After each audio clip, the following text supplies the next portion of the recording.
Monday. It'll be Kia and LG at 5:25 a.m. on ESPN. Here's what we have lined up for you today. Sam Pasco's going to drop by, KBO podcaster from RotoWire, and talk about what he's learned about the league this year. Our front, Errol Robinson, former Ole Miss Rebel, shortstop in the Dodgers system, reached AAA last year. The right side, chance for two. They get the tag and an off-balance throw and a 4-3 double play with the bases loaded, or did they? We'll talk to Sam Pasco about it. Jess has been listening to all the podcasts. Sam, ready to go. Yes, it's you. You're going to be on television, right? Like right now.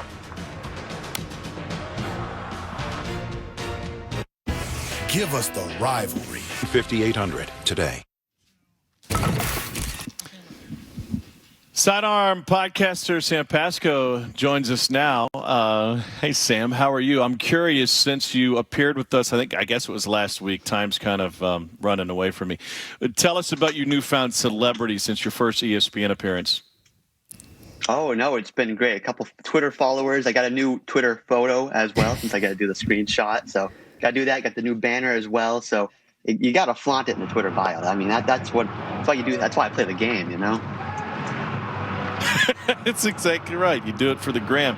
Jae-Ho Kim at the plate. Here's another look at the tag and throw, the double play to end the inning.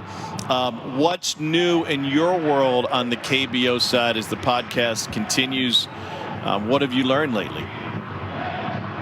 You know, I was reflecting more and more about, why I love the KBO, why I've been attracted to it so much. And I think seeing baseball now 2 weeks old, I think the KBO has this certain remix on baseball that I just keep going back to and enjoy. I talked about this last week, the high leg kicks from both the batters and pitchers, the high scoring, the bat flips, everything combined, I think makes it a really fun atmosphere, where Major League Baseball, the seriousness is a little much. Intensity on the field is fine, but it's a game. You got to have fun. I think that's what I've really been enjoying with the KBO, watching it and, taking notes on the teams that seem to be having a lot of fun. And this Lotte team seems to be having a lot of fun, 8-2 in their last 10. So maybe that correlates with winning a pretty good amount. Who's your team? Can you have a team? I'm a Dinos guy. I got the Dinos cap here. There we go. 1-3 since I last wore that, so I had to not wear it today. But Dinos. Talked to Drew Rosinski back in May. Great guy. And got the hat from doing their Recall Fans project, getting a cardboard cutout version of myself in their stadium back before it was cool.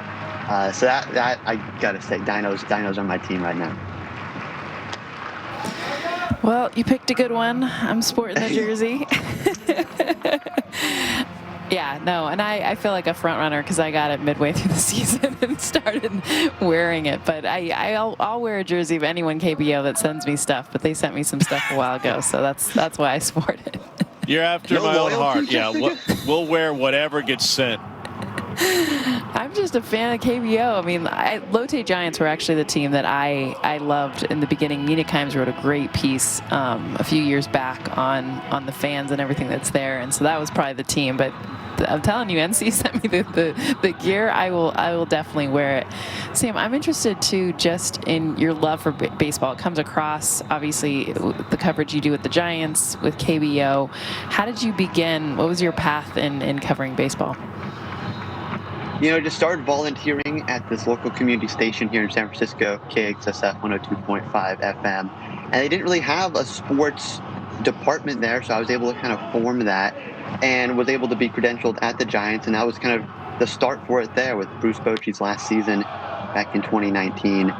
Just kind of starting the love for it there. That thing has launched, Sam, way up to the bleachers. Woo.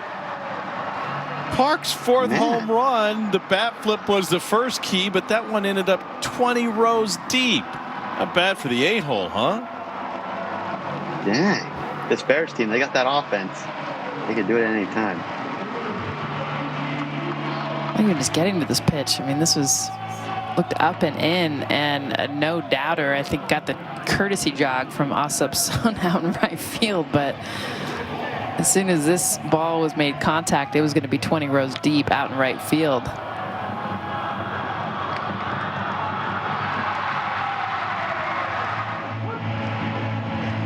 That thing was crushed. All right. In Sayhuck Park rudely interrupted your story as Cook delivers an opposite field base hit, 1 on with 1 out in a 1-0 game. Go ahead. No, it's all good. They're showing right to my point there, the line drive and the home run right there. That's why I love the KBO there. But going back to just my grassroots, just loving the game. I mean, you got to love the game, to cover the Giants, because people see, oh, you're covering it there at the game.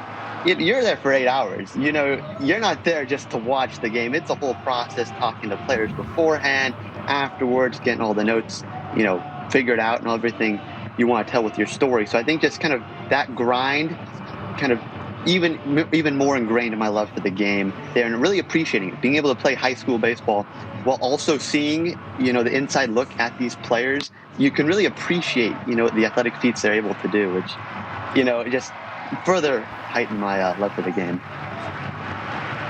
We'll talk about your pitching when we return, as they get a 6-4-3 double play to close the third after the solo home run.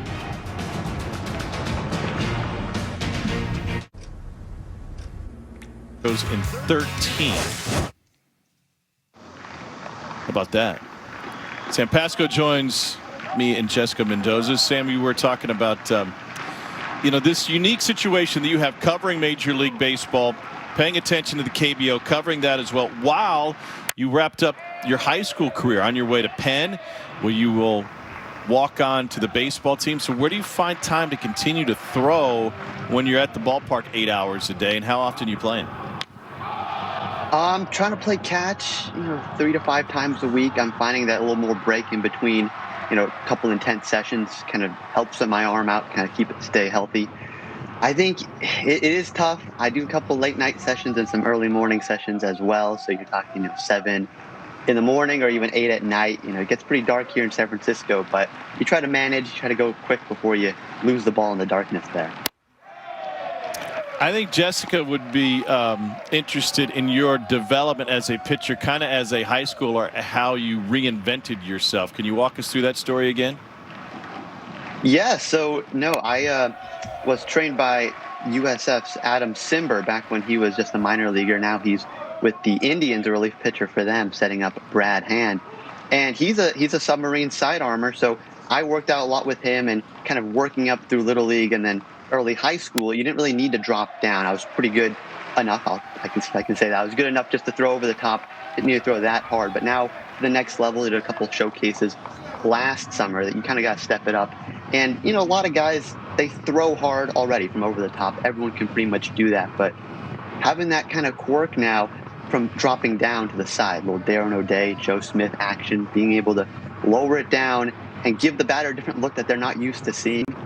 Is something I've really taken to and starting to enjoy. Got that four-seamer, then that deadly slider, that just wipe-out slider, which I'm really refining right now. So hopefully that'll be good for D1, but that's what I'm feeling right now, and that's kind of been the progression, kind of watching him and learning from Adam's style as well. Adam Simber, that's pretty cool that you were able to get him, especially back from his college days, and the success that he's found. And you're right, from dropping down. What do you feel like you've probably learned the most covering baseball, still playing? Because that's such a rare thing to be able to do, is to be around big league players while you're also still developing your game. Yeah, it's great. I think when you really are playing every day and you see how much they play on the field every day, you just see how good they are, how good they have little details just really hammered out and really nailed out. Where, they play catch and you got every ball right in the glove, right shoulder level. You see few balls thrown astrew. They're right there on target for the most part.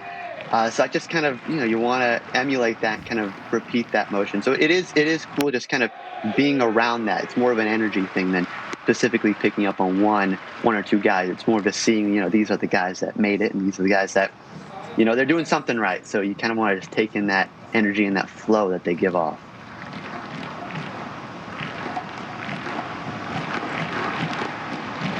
Dixon Machado with 1 on and 2 out, riding an 11-game hit streak, and that one was close. I thought Mike Smith was going to start the lawnmower.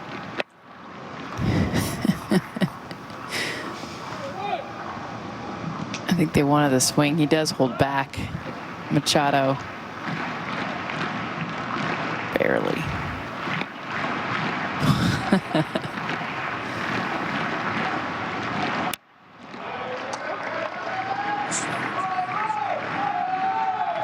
So, Sam, what's the plan at Penn this fall? Will you be attending school in person, or are they going to be doing distance learning?